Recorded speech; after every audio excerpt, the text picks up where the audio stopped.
everyone, it's Casey, and Rufus and I have a great video about your cat's health.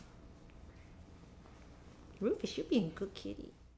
Kim, I know that Casey, you know, she spoke to you first. She came and told me that Minky's doing really, really well. Mm-hmm. You know, Minky at this point is 8 years of age, and she's such a mush. We love her. She's so good, and I'm really, really glad that you bring her in every year for her annual wellness. We did uncover a slight issue with one of her blood levels, and I'll go over that with you. Okay. It's no big deal, but this emphasizes how important it is to bring your cats in on a regular basis, because early diagnosis is everything with our animals, because cats, as you know, can't tell us how they're feeling. Okay, we know Minky's feeling quite well, but they're great instinctually at hiding clinical signs. So it's so important to do that wellness blood every year, and I'm so glad you brought her in. The good news is her red cell count, white cell count, everything is absolutely perfect, looking good, right dead center normal. We've had previous blood results to compare with, and there's absolutely no changes that concern me.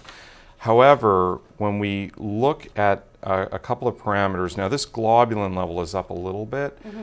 We know we need to do her teeth. You've been holding off a little bit about that. I know you have some concerns about anesthetic.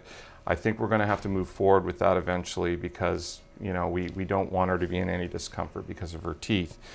Her creatinine level, and I know if you first look at this, everything looks perfect, and these speed bars are right in the normal area except for the globulin. But her creatinine, if you look, okay, several months ago used to be 1.3. Now it's right at the upper end of the normal range. It's at 2.3, okay? And I know that doesn't seem like a big deal because it's still in the normal range, but Minky's always been 1.1 with her creatinine, 1.2, 1.1, year after year, and now she's right at the upper end. See where that speed bar is? She's almost over the normal range for the creatinine, okay? So that can be a real early warning sign that we've got some trouble with our kidneys, okay? And she's getting to be the age. Kidney failure, 1 out of 3 cats in their lifetime will develop some sort of kidney failure. The whole thing here is catching it early and treating it early, okay? In addition to the very mild change in the creatinine, we do have some protein showing up in Minky's urine. And we have the ability to run this test in-house. It's called a UPC. And it really lets us know whether that little bit of protein is significant or not, because that can be one of the first warning signs, along with the creatinine being up a little bit, that we've got really early kidney disease. So I'm so glad you were able to, you know, bring her in. We were able to collect the urine. She's such a mush. I mean, she lays on her back and purrs. Some cats purr because they're nervous. She purrs because just give me attention. I mean, she's great.